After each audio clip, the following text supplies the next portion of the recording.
Magandang hapon sa inyong lahat.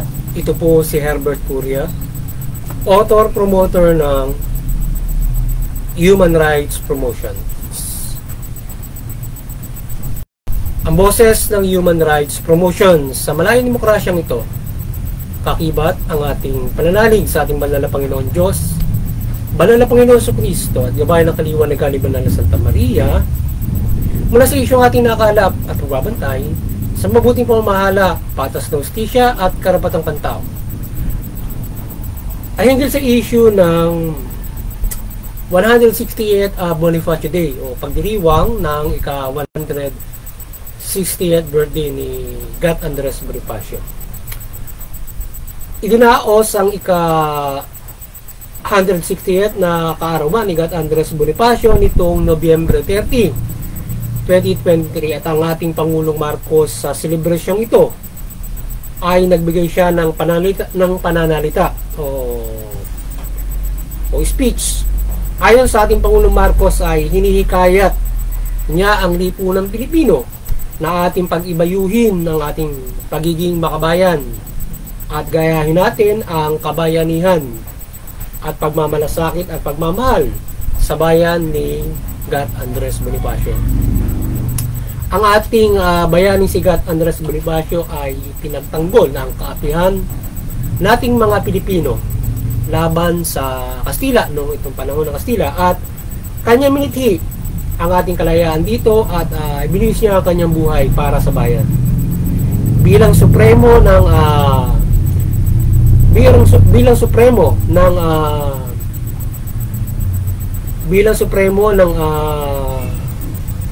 Rebolusyong Pilipino noong panahon ng Kastila o yung sinasabing KKK ay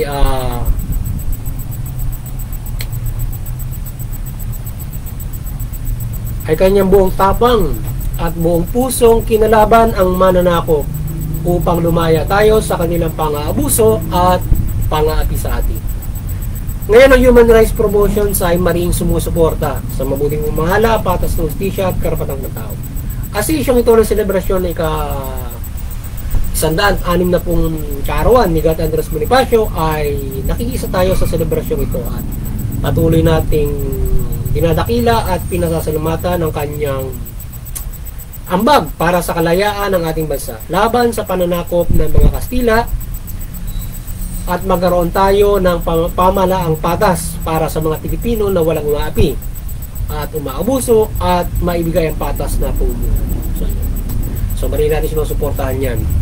So hindi lamang siya kundi lahat ng mga bayaning kaysa niya at ang sambayan ng Pilipino na nakisa sa kanilang adhikain na mabalaya ang bansa laban sa Kastila at pamahalaang patas ay isang mapagpalayang pagpupugay sa kanilang kalakilaan at kabayanihan. Yan. So, hindi lamang pasasalamat at pagdakila kay Gat Andres Bonifacio, kundi sa lahat ng mga martir at mga bayani noong panahon ng Rebolusyong Kastila at sa mga mamayang Pilipino na nakisa at nagambag ng kanilang pakiisa doon sa pagtatanggol ng kalayaan ng bansa laban doon sa Kastila ng mga panahon na yan. So sa ating panahon ngayon ay ating patuloy na protektahan yung kalayaan na kanilang pinaghirapan at binuwisan ng buhay para sa malayang kinabukasan. Kinabukasan ito na ating natatamo. Ang ating kasarilan at soberenya ng bansa ay huwag nating pabayaan na sakupin muli ng sino mang bansa na nais angkinin ang bansang ito. Anuman ang kanilang interes, maging direkta o indirektang pananakop sa ating bansa. Ang kinaharap natin sa panahon ngayon ay ang pagpapalaya sa sinasabing semi-colonialism na pinalalaban ng ilan nating mga kababayan ng bulat sa ganitong kinalagyan ng ating bansa. At ang ating tunghayan ang kanilang pananaw upang ating patuloy na may paglaban ng kalayaan na ginagawa ng ating mga ninuno kagaya ni Gat Andres Bonifacio. So yung sinasabing mga semi-colonialism, yun yung mga indirect na pagpananakop sa atin na tayo ay hindi patuloy na sinasakop ng ibang bansa sa pamamagitan ng didigmain tayo, kundi sa pamamagitan ng pagkontrol ng ating, halimbawa, gobyerno, ng ating ekonomiya, yan, mga ganyan. Yan yung mga indirektang pananakot na hindi natin namamalayan, tayo ay kanila nang nasakop. Tapos ay aside po na mayroon direct. So hindi lamang yan kagaya nung direktang interest ng China sa ating bansa na dapat hindi natin payagan na sila ay magpahirap at manakop sa ating bansa. Ating ipaglaban ng ating soberenya upang hindi nila angkinin ang ating bansa mula sa mga isla na kanilang inaangkin.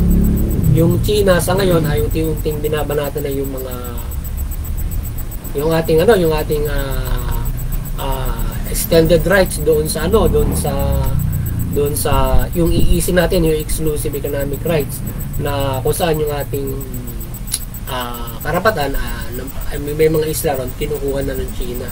So yun yung ating dapat ng China paglaban hanggang sa tuloy mahirap na tuluyan na tayong angkinin ng China kung sa ganun pa lamang ay tayo ay kanila nang nakukontrol o na mula dyan sa mga bagay na yan at iba't ibang pangaras na ginagawa nila. So ating patuloy na protektahan yung ating soberenya, yung ating teritoryo na hindi ito pwedeng pangimasukan ng sino mang bansa, direkta o indirekta man na pag-control. Yan, yan na sinasakot yung isla direkta ng China. Meron namang yung sinasabing semi-colonialism na tayo ay pilit kontrolin sa pamamagitan ng indirekta na yung gobyerno natin, kinokontrol nila yung ating ekonomiya, yan, mga ganun, at edukasyon, yan, ating kultura, yan, kinokontrol nila upang sa ngayon, kapag ka nakontrol nila yan, tayo ay kanilang madali ng kumbaga tayo ay nasakop nila lang hindi natin namamalayan. Kagaya ng kultura, kapag yung kultura mo yung kaugalian natin, naging nasakop nila, ba, lagi na tayong westernized, mga ganun. Unti-unti na tayong makukuha nila yung ating bansa sa mga ganung mga bagay. So, ang ating mga namumuno sa pamahalaan ay kanilang protektahan ng ating kalayaan, kakibat ang sambayan ng Pilipino. Maglingkod at protektahan ang naapi sa bansang ito at pairalin ang mabuting pamamahala, patas na hustisya at karapatang ng tao at makapamuhay ang mga Pilipino ng patas. Ipagpatuloy ng ating pamahalaan ang naisinagat Andres Bonifacio na yan, mabuting pamahalaan na hindi umaapi sa libro ng Pilipino. So, sana hindi natin makita na yung ating pamahalaan na siyang kapwa pa natin Pilipino ang aapi sa atin na kung saan ay pinaglaban ng ating mga ninuno ni Andres Bonifacio. Lumaya tayo dun sa pang-abuso at pang-api ng Kastila sa pamahalaan. Pag yung pa nangyari sa ating pamahalaan, dapat hindi na. Sapagkat kinakailangan na bago na tayo ng dapat. Tayo ngayon ay nasa yung ating pamahalaan ay ipaglaban yung kanilang pagpapalayang yun at mamahala sila ng mabuti. Fair to all Filipino. Makipag-isa tayo sa United Nations at ating patibayin ng pagkakaisa dito at patas na pagpapairal upang ang bawat bansa ay magkaroon ng pagkakaisa at kapayapaan at makisang tuparin ang karapatang pantao at mga international na batas o panuntunan para sa kapayapaan sa buong mundo. Kakibat ito. Hindi lamang yan, kundi iba't ibang mahuhusay na programang nabubuo sa United Nations ng mga nagkakaisang mga bansa. At kinatawan dito, kagaya ng Sustainable Development Goal 2030 na nais nung pananaw ng United Nations na nabuo noon para yung lahat ng mga tao makapamuhay ng sustainable growth o maunlad ang bawat lahat ng mga bansa. So wala maiiwan, no left alone nga ibig sabihin yung motto ng SDG dyan, ng UN. So muli, mabuhay si Andres Bonifacio at sambayan ng Pilipino at patuloy nating protektahan ng kalayaan at makabayang pananaw. Ngayon sa isang banda ay ang ating Pangulong Marcos ay naging bukas sa muling pagre-resume ng peace talks at ang CPP, NDF ay nakisa sa muling pagbabalik ng usaping pangkapayapaan. Ang mga mamabatas ay nakikisa at positibo sa development na ito sa peace process sa ating bansa upang makamit ang matagalang pangkapayapaan. So, pasalamatan natin yung Administrasyon Marcos dahil sa naging bukas siya doon sa peace process o peace talk. Muling umayag siya na magbukas o mag-resume yung peace talks with CPP and PNDF.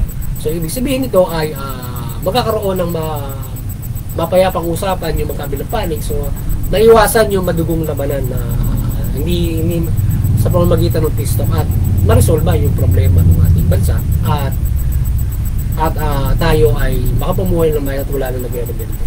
So, ang biyaya ng Diyos at Kristo Jesus sa banal na Santa Maria ipapala sa ating bansa mula sa Administrasyong Marcos sa kanyang pananaw at pamumuno na muling buksan ng peace talks with CPP and PNP.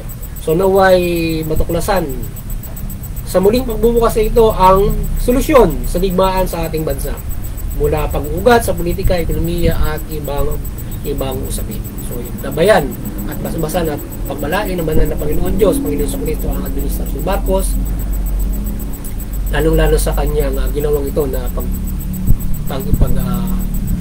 usapin pangkapayapaan dun sa mga rebelde at bigyan niya ng pagkakataon na makisa sila dun sa resolba na hinaing at kaunlaran o pamumuhay na nais na nilang isabuhay sa lipunan Pilipino. So, yun. So, sana matuklasan nila at gabayan sila ng banal na Panginoon Diyos. So, muli maliwanagan ni Banal na Santa Maria ang lahat mula pamahalaan at mamamayang Pilipino at talimayan ng mabuting balita. At ang pamahalaan ay makapamahala ng mabuti at matuwid at makatarungan at patas. At ang mamamayang Pilipino ay makasunod sa pamahalaan. Sa gayon, makapamumuhay tayo ng payapa, maunlad, at higit sa lahat ay may kaligtasang spiritual. So maliwanagan ni Banal na Santa Maria ang ating lipunan Pilipino mula pamahalaan at mamamayang Pilipino. Yung pamahalaan, mamahala na matuwid. At yung mamamayan, sumunod naman sa pamahalaan. So, isabuhay yung mabuting balita upang makapamahala na matuwid. Yung mamamayan makasunod naman sa pamahalaan ng lubos. So, sa gayon, makapumuhay tayo ng payapa, maulan at may kaligtasang spiritual. So, yun.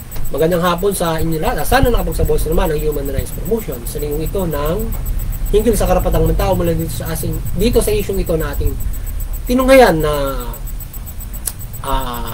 pagdiriwang ng kaarawan ni Gat Andres Bonifacio. Magandang hapon niyo lahat at isang mapagpalayang hapon. Magandang hapon.